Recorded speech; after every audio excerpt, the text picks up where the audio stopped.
আজকে আমরা ফসফরাসের এক দারুণ অদ্ভুত রহস্য নিয়ে কথা বলবো। ভাবুন তো, চারপাশে এত খাবার, অথচ আমাদের গাছপালাগুলো যেন অনাহারে ভুগছে। ব্যাপারটা কি? চলুন এই রহস্যের জটটা একটু খুলে দেখা যাক। এই প্রশ্নটা শুনলেই কেমন অবাক লাগে, তাই না? যে পৃথিবীতে পুষ্টির কোনো অভাব নেই, সেখানে গাছপালা কেন ক্ষুধার্ত থাকবে?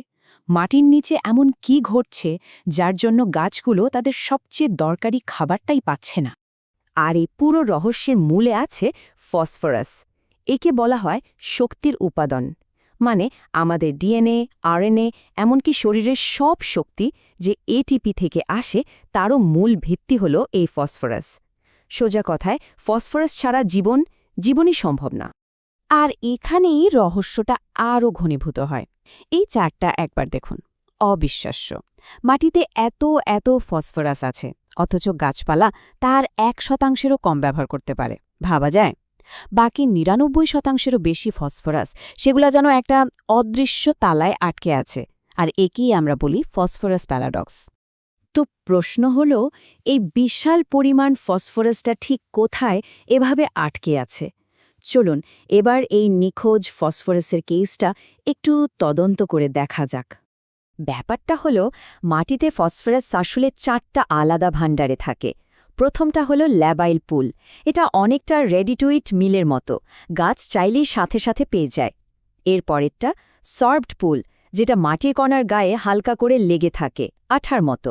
কিন্তু আসল ঝামেলাটা হলো পরের দুটোতে।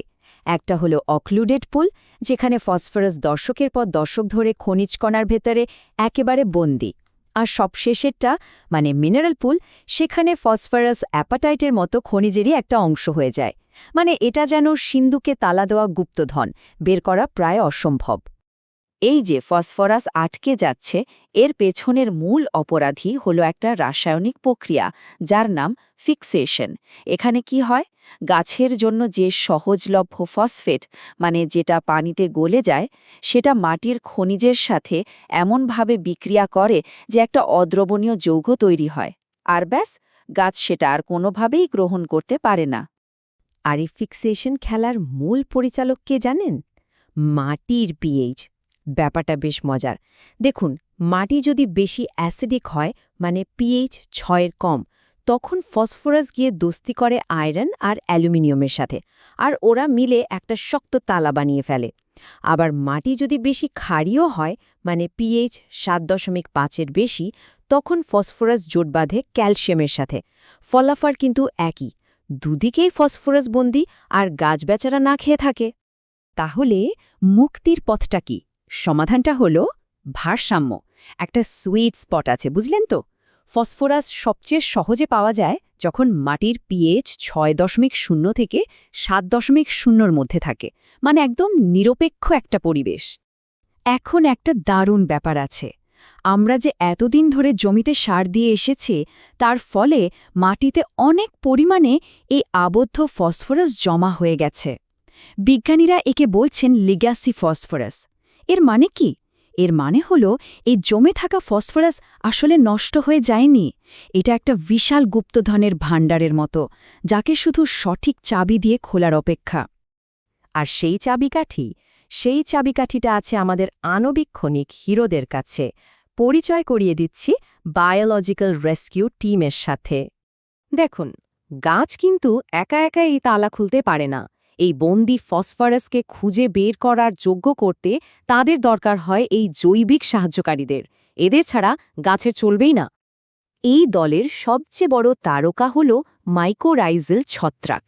এরা গাছের শিকড়ের সাথে দারুণ একটা বন্ধুত্ব পাতিয়ে ফেলে। আর তার বিনিময়ে কি করে জানেন? গাছের ফসফরাস শোষণ করার ক্ষমতা বাড়িয়ে দেয় 20-40% পর্যন্ত। চিন্তা করা যায়? আবার কিছু অণুজীব আছে, যেমন ফসফেট সলিউবিলাইজিং ব্যাকটেরিয়া, যারা আরও সরাসরি কাজ করে। ওরা কি করে?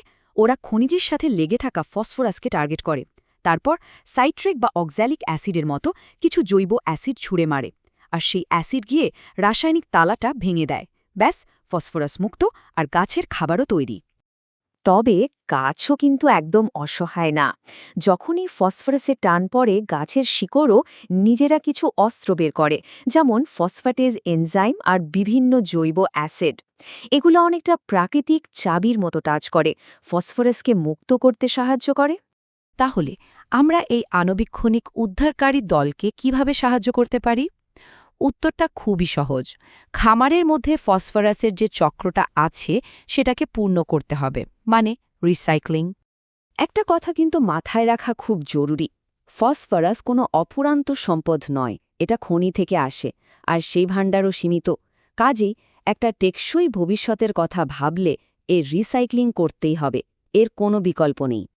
আর ভালো খবর হলো, খামারের মধ্যেই এর অনেক উৎস আছে, যেমন ধরুন গোবর বা কম্পোস্ট।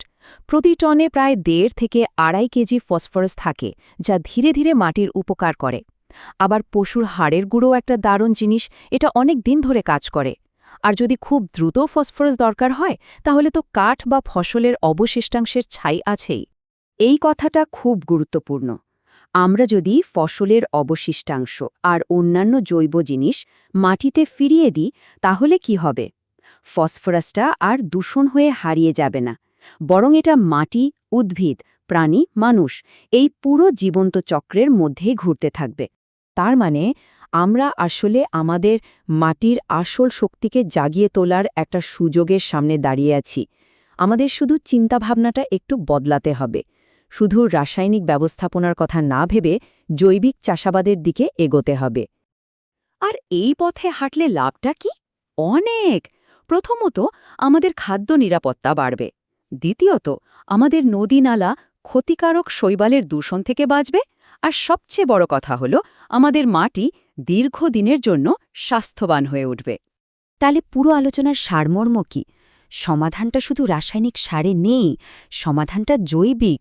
মাটির ভেতরের এই জীবন্ত জগৎটাকেই আমাদের বুঝতে হবে, সেখানেই লুকিয়ে আছে ফসফরাস প্যারাডক্সের আসল সমাধান।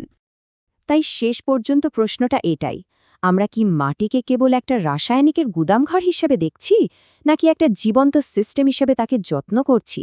এই উত্তরের উপরই কিন্তু নির্ভর করছে আমাদের সবার ভবিষ্যৎ।